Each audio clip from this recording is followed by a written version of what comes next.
Pelas palavras do Santo Evangelho, Senhor, aumente a nossa fé. Amém. Meus filhos, queridos romeiros, romeiras, povo de Deus fiel, nós chegamos ao sábado que antecede a Romaria, que antecede o último dia dessa Romaria de 2024.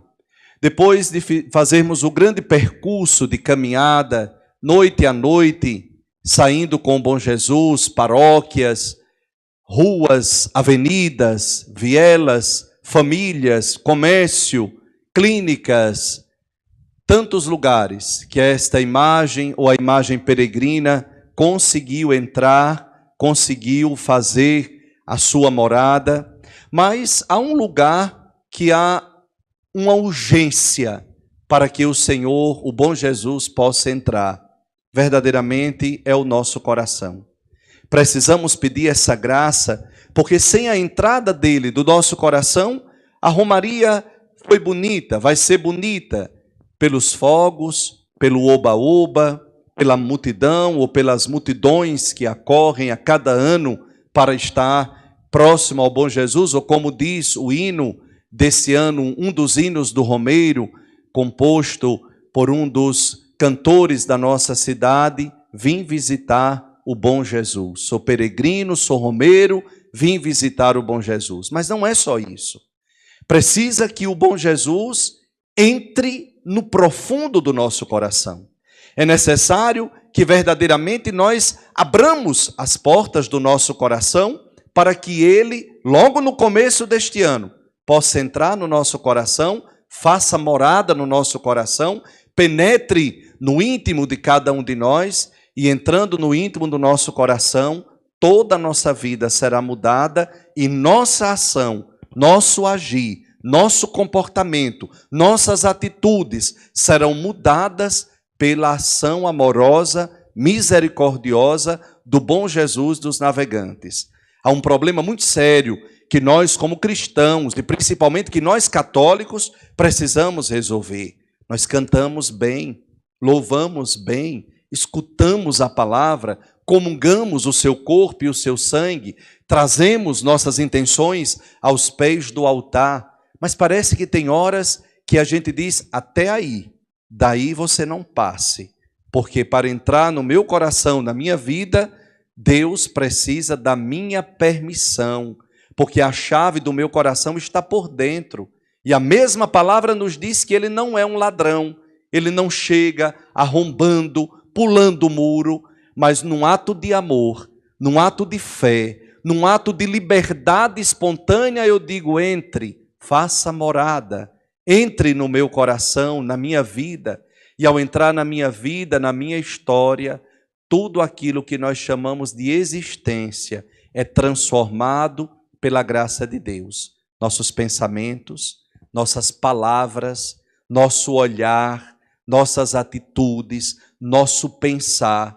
Veja que Padre Zezinho canta música da nossa infância, ele diz de uma outra forma. Veja, nós vamos amar como Jesus amou, sonhar como Jesus sonhou, pensar como Jesus pensou, viver como Jesus viveu, porque ao chegar o fim do dia, ao chegar a outra margem que fala o Evangelho de hoje, sei que nós dormiríamos um sono, não um sono da morte, mas o encontro do para sempre, da eternidade de Deus em nós, e aí tudo teria sentido.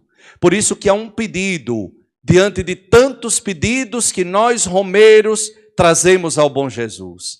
Há um pedido urgente, para que nós possamos fazer nesta noite.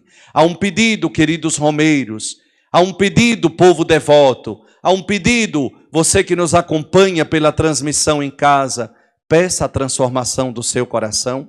Muitas vezes a gente pede a transformação do coração de um filho, pedimos a transformação do coração do esposo, pedimos a transformação do coração de outra pessoa, mas nesta noite, se Deus lhe trouxe aqui, nós vamos pedir a transformação do nosso coração. É o salmo de hoje. que foi tão bem cantado pela nossa salmista, que não canta, ela reza. E o salmo de hoje é o salmo de Davi arrependido pelo pecado que cometeu. Na primeira leitura, Davi foi punido pelo pecado do adultério. Ele desejou a mulher de Urias, ele planejou, ele matou, e Deus manda dizer, perdeu tudo. Perdeu tudo pela dureza do seu coração, pela infidelidade do seu coração, pela arrogância e os maus desejos do seu coração. Por isso, Senhor, bom Jesus, nesta noite, nós caminhamos até aqui para estar perto de Ti, como família, para pedir a pureza do nosso coração. Criai em mim um coração que seja puro. Digamos juntos, olhando para Ele, criai em mim um coração que seja puro. E o salmista diz mais, dai-me de novo um espírito decidido. Se nós não somos pessoas decididas, se nós não somos cristãos que tomam a decisão pelo Senhor, nós estamos brincando de igreja, brincando de fé, brincando com o bom Jesus, brincando de religião, fazendo uma visita simples, uma visita que não toca. Já pensou aquela visita que quer conviver? Quando nós recebemos uma visita na nossa casa, eu aprendi no seminário que para a visita o melhor. No seminário, quando chegava uma visita, seja quem fosse, no seminário, aprendi com o meu primeiro reitor, diz, é Jesus que chega, e para a visita o melhor. Muitas vezes, nós o que fazemos com a visita? Ligamos a televisão e diz, fique aí assistindo enquanto eu vou fazer a comida. Parece que a visita chega morrendo de fome. Mas a visita não quer só comer, beber, claro, faz parte da convivência. Mas, acima de tudo, nós queremos desfrutar da presença do outro. Então, a visita ao bom Jesus, nessa noite, é também para beber da sua graça, experimentar a sua graça, abrir o coração para viver na vida da graça. E vivendo na vida da graça, diz São João Paulo II, eu serei cristificado, agirei como Cristo, serei um outro Cristo aqui, serei então um bom Jesus aqui, nas vidas que fazem parte da minha vida, da minha história. Então não é só visitar o bom Jesus, é desejar que imprima o Senhor, pela ação do Espírito em mim e em ti, em nós, a mesma misericórdia e bondade do bom Jesus. E aí sim, eu me torno canal, eu me torno sacramento da graça de Deus, porque agora o Cristo que age em mim, gerado no amor de Deus em mim, agora na bondade de Deus, não dos homens, não do mundo. A bondade do mundo é interesseira, a bondade do mundo é mesquinha, a bondade do mundo não é a bondade de Deus. A bondade do mundo é, eu te dou isto, mas você fica me devendo. A Cristo não devemos nada, até mesmo a vida já pertence, tudo é dele, alfa, ômega, princípio e fim. Então peçamos, romeiros, tantos pedidos, tantas preces, tanta procissão, tanta romaria, tantos ais, tantas Marias, diz o cantor, mas o grande pedido nesta noite é que o seu coração se torne puro, porque quando ele entra num coração, tudo se transforma. E a boca vai falar daquilo que o coração está cheio. Tem gente que só fala besteira, porque o coração está vazio de Deus. E um coração vazio não toca nada nem a ninguém. Bom Jesus, criar em mim um coração que seja puro. Seja esse o maior pedido desta noite como família. A pureza do coração para cuidar da família, para zelar e para ser família. Há um grande desafio nosso que nós precisamos vencer. Todos nós queremos ter, é uma linguagem capitalista, possuir. O grande desafio é ser família. E quem é verdadeiramente família encontra aquilo que é próprio dessa festa. Encontra olhar que enxerga, encontra olhar que percebe o mais íntimo. Olhai para mim e serei salvos. Um dos sacerdotes que pregou essas noites de romaria disse que nós pedimos, como estamos pedindo nesta noite, um coração puro, mas a festa desse ano é Jesus que nos pede: olhe para mim. É interessante essa dinâmica, porque a dinâmica entre o Senhor e aquele que é o servo é de que o servo peça ao seu Senhor. É inimaginável que o Senhor seja aquele que pede um ato de humildade dos seus servos. Mas o Senhor e nosso Deus, aquele que se esvaziou de si, aquele que se encarnou, que veio morar no nosso meio, aquele que veio para nos salvar, pede a essa humanidade que olhe para Ele. E quanto nós precisamos voltar o nosso olhar para o Cristo, voltar o olhar para o Senhor é urgente para iluminar os olhos, e olhos iluminados, disse ontem o padre Cristiano, que nós teremos a capacidade de enxergar o outro. Veja que o tema desse ano nasce de duas falas aqui, na nossa convivência, porque Deus vai se revelando na convivência, no cadinho do dia a dia, no comum da nossa história.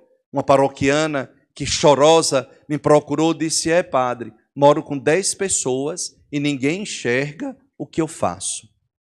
Quantas vezes dentro da sua casa ninguém enxerga o que você faz, o seu sacrifício, sua luta? Acorda cedo, trabalha.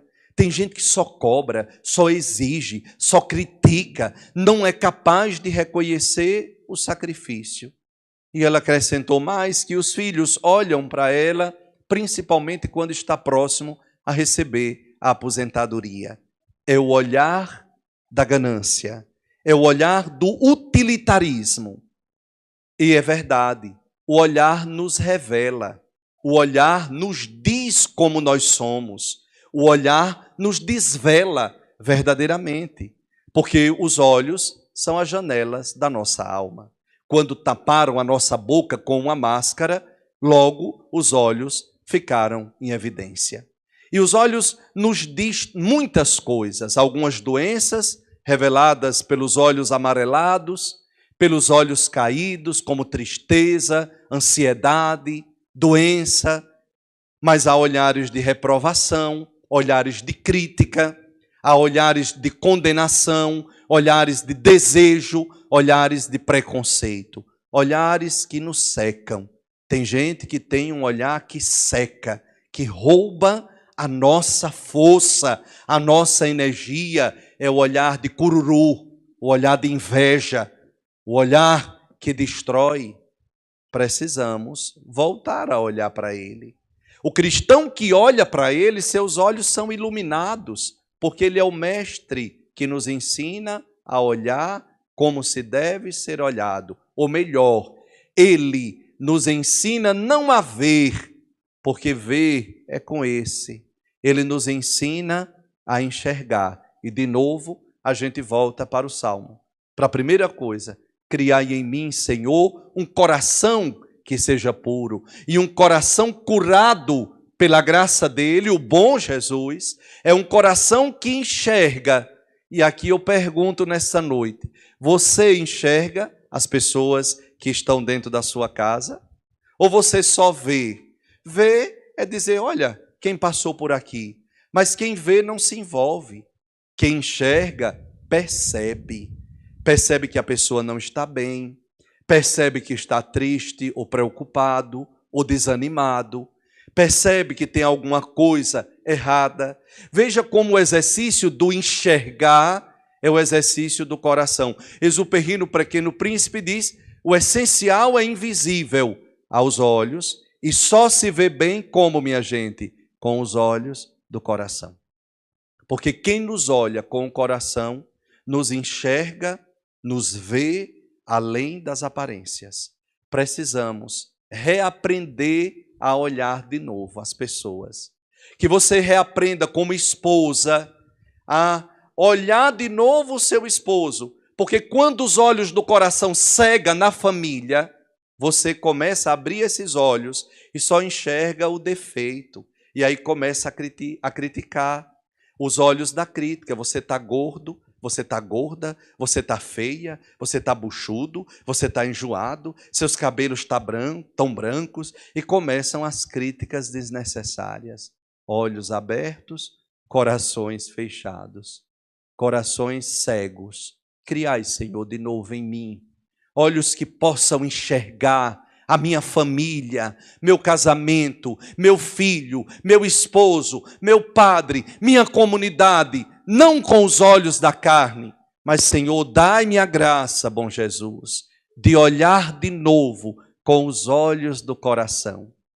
E aqui, diante de tantas coisas que aprendi nesse lugar, os que são visitantes, já estou aqui há um bom tempo, não é? Há um bom tempo. E uma das mães que sepultava um dos seus filhos aqui, filho que foi assassinado, filho que tirou a vida, e eu cheguei para o sepultamento, e os gritos daquela mãe que caiu aos pés do padre, gritando, né, me ensinando a ser padre muito mais do que as salas de teologia, porque a fé ela é tocada no concreto da nossa vida. E ela disse: padre, meu filho é tudo isso que todos dizem. E aí ela foi elencando o que os outros dizem ou disseram, que era isso, que era um marginal, que era um bandido, que era isso, que era aquilo. É verdade, padre. Não posso dizer que ele não fez coisas erradas, mas eu quero dizer ao Senhor outras coisas do meu filho, em gritos e pranto, os olhos cheios de lágrimas, o coração dilacerado pela dor de uma mãe sepultar um filho. Só sabe quem já passou o que é sepultar um único filho, e assassinado, tirado a vida. Mas meu filho, para mim, também era isso, isso, isso. Coisas lindas que só o coração cheio de amor era capaz de enxergar. Capaz de enxergar. Na sua vida, quem é capaz de lhe enxergar além das suas ruindades, além das suas aparências, além dos seus enjoos? Tem alguma pessoa que você acha, que você diz: olha, ela sabe, ele sabe quem eu sou, apesar dessa casca grossa, apesar disso? Tem alguém? Pensa um pouquinho. Porque quem nos julga, quem nos olha de maneira torta, de tantas maneiras, você e eu, nós temos aos milhões. E parece que contamos no dedo quem nos olha na essência, que sabe quem somos verdadeiramente. Então vamos pedir esta graça de novo, de reaprender a olhar, de reaprender a enxergar até a própria vida, sem tanta crítica, sem tanta reclamação, sem tanta murmuração, sem tanto preconceito. Reaprender a enxergar, a olhar a sua família, porque no fim de tudo é a família que vai nos socorrer, é a família que vai nos suportar, é a família que vai nos dar um banho. Talvez quando caímos de cama, ou a doença chega, ou perdemos a fama, o sucesso, o dinheiro, fica aquele que significa o que você tem um significado muito grande. Então veja como o mestre de Nazaré, o Senhor da Galileia, o bom Jesus, o olhar eterno do Pai para a humanidade, quer nos ensinar como romeiros a enxergar o mundo no começo de um ano. Porque se cegamos esses olhos, já começamos o ano num azedume do cão. Horrível. Cansados, porque os olhos já estão cegos. Olhe para mim, bom Jesus, peça então a segunda graça. Me ensine a enxergar de novo. Me ensine a olhar de novo. Me ensine a olhar para o meu filho de novo, para o meu pai e minha mãe de novo, para a minha esposa, meu esposo de novo. E se tiver aqui na missa do seu lado, dê uma olhadinha aí para ele. Olha que beleza, que coruja, que corujão, né? Ensine a olhar, ensine a enxergar, a perceber não só as dificuldades do caminho, mas a perceber aquilo que é próprio de cada um. Ensine ao povo a enxergar de novo, bom Jesus, a olhar o mundo com os seus olhos, os olhos do amor, os olhos da misericórdia, os olhos da bondade. Os olhos do bom Jesus são olhos de misericórdia, bondade, humildade. Que pena que nós estamos perdendo isso. Olhamos hoje com os olhos das críticas, da condenação e vamos matando. E depois, na missa de sétimo dia, quer vir ler mensagem. Se for na missa de Padre Cleves, você já sabe, né? A resposta boa que ganha. Seja mensagem enquanto está vivo. Depois que morre, não me venha para cá com suas mensagens do Google, que não tem nada a ver. Terceira e última coisa para a gente pensar e guardar nesta noite. Vamos para outra margem, disse Jesus. O bom Jesus nos convida a fazer a travessia. E qual é a outra margem, minha gente? É o outro lado. É onde nós chegaremos ao porto seguro. Enquanto nós estamos aqui, nós estamos fazendo a nossa travessia. E o barquinho hoje do bom Jesus é o barco da sua família, da sua vida, da nossa história. Enquanto nós fazemos a travessia, nós precisamos fazer agora um outro pedido. Se o primeiro é criar em mim um coração que seja puro. O segundo é que nós reaprendamos a enxergar de novo. O terceiro é que o bom Jesus esteja dentro da nossa barca, dentro da barca da nossa vida. Peça nessa noite, bom Jesus, não desça da barquinha da minha vida, porque se ele descer da barca da sua e da minha vida, é um passo para frente, 10 para trás. Tem gente que as coisas não andam, porque diz, Jesus, desça, porque a barca está muito pesada, pode afundar, então desça, fique aí. Só que se ele sai da barca da sua vida, a barca não chega ao porto seguro, que é o outro lado, aonde ele nos espera, no para sempre, no eterno, aonde tudo terá sentido, tudo será completado, e ali nós enxergaremos o Senhor agora com os olhos da fé.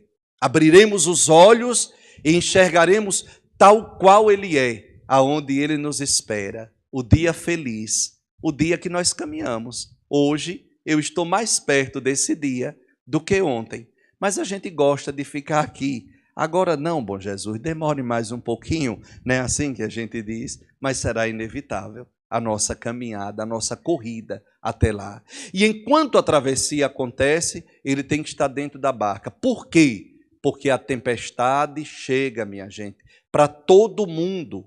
Enquanto nós atravessamos o mar da nossa vida, os problemas, as dificuldades vão chegando. E não é porque você reza, não é porque você vem à romaria, não é porque você faz adoração, que você não vai passar por problemas como eu. Aí é que vai chegar problema, aí é que o problema vai chegar. Mas é aí que quem tem fé e quem está com o bom Jesus dentro da sua barca responderá de uma maneira diferente. A maneira da confiança, a maneira de quem sabe, em quem acredita, de quem sabe que Ele é nossa luz, o farol que ilumina, Ele é a nossa salvação. Mas tem horas também que Ele está dormindo.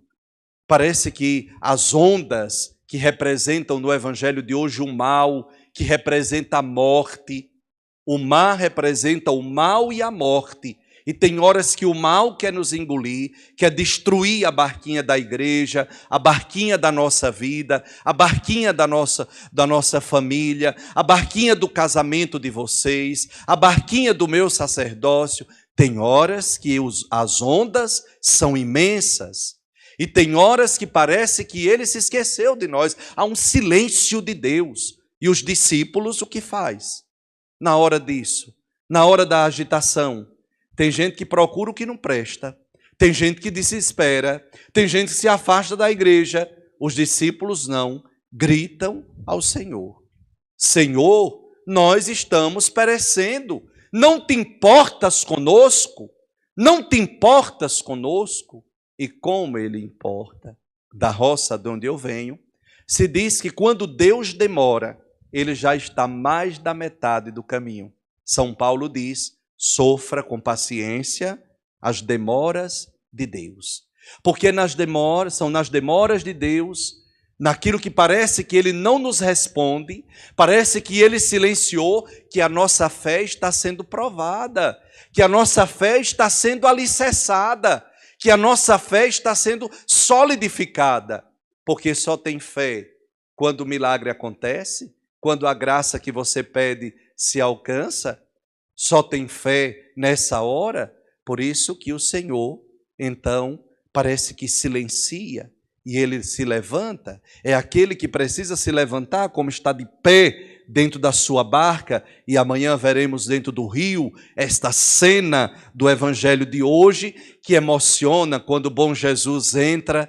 Parece que nós estamos vivendo na carne esse evangelho concretamente, dentro do rio São Francisco, fora do rio, como aquela multidão. E ele de pé é aquele que diz ao mal da tua vida. Nesta noite o Senhor também diz isso para a tua família, diz isso para nós e para você que está me vendo em casa nesse momento. Diz ao mal, diz à morte, diz aquilo que quer destruir a tua vida: silêncio, cala-te, cala-te, porque é no silêncio e na calmaria que Deus se manifesta. Não é nesse barulho do inferno que nós estamos vivendo. Não é no barulho, na agitação que o mundo vive. Deus se manifesta no silêncio e na calmaria, para que a gente possa perceber o seu poder e a sua misericórdia. Mas também Ele é aquele que nos pergunta: por que tanto medo? Por que tendes medo? Por que tendes medo? Eu não estou aqui? Por que sois tão medrosos? Ainda não tendes fé? Temos, bom Jesus, e queremos lhe fazer um quarto pedido nesta noite. Nós temos fé, sim, mas tão pequena. Aumente a nossa fé. Peça a bom Jesus nessa noite que aumente a sua fé. Não é porque sou padre que tenho a maior fé do mundo. Também sou medroso. Também tenho meus medos. Também tenho minhas angústias. Também experimento como vós, todos nós, quantas vezes experimentamos o silêncio de Deus, um vazio de Deus. E é ali nesse silêncio que Deus está trabalhando, Deus está agindo, Deus está preparando, Deus está mostrando para que a graça aconteça maior. Aumenta, bom Jesus, também a minha fé. Estende a tua mão para Ele. Pede. É a imagem venerável, mas Ele está nos olhando do céu.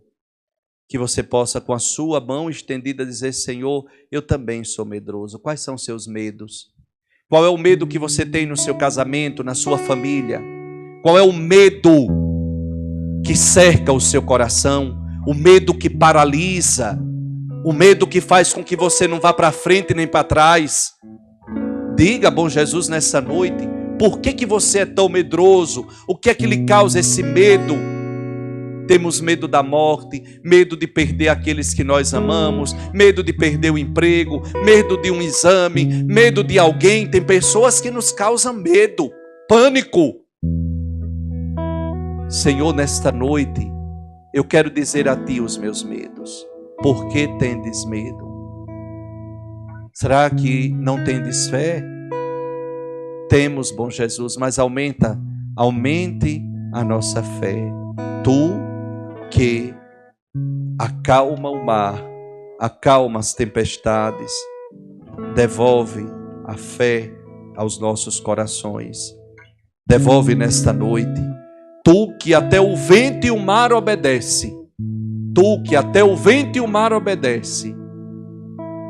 Acalma as nossas tempestades.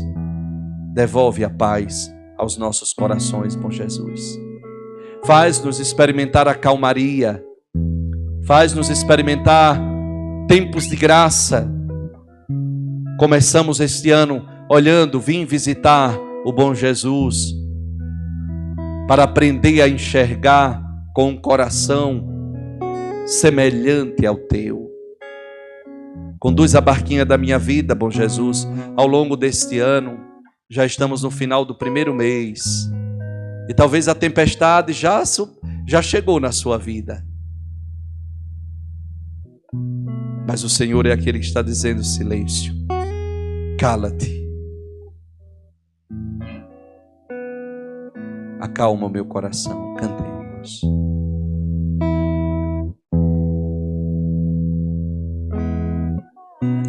Acalma o meu coração, devolve a paz que vem de ti, Senhor. Aumenta minha fé em ti, não me deixa fraquejar jamais. Ao som da tua voz, tudo vai calar. Só preciso esperar, a tempestade vai acalmar. E pode ser melhor, todos juntos. Acalma minha tempestade, acalma o meu coração, devolve a paz que vem de ti, Senhor.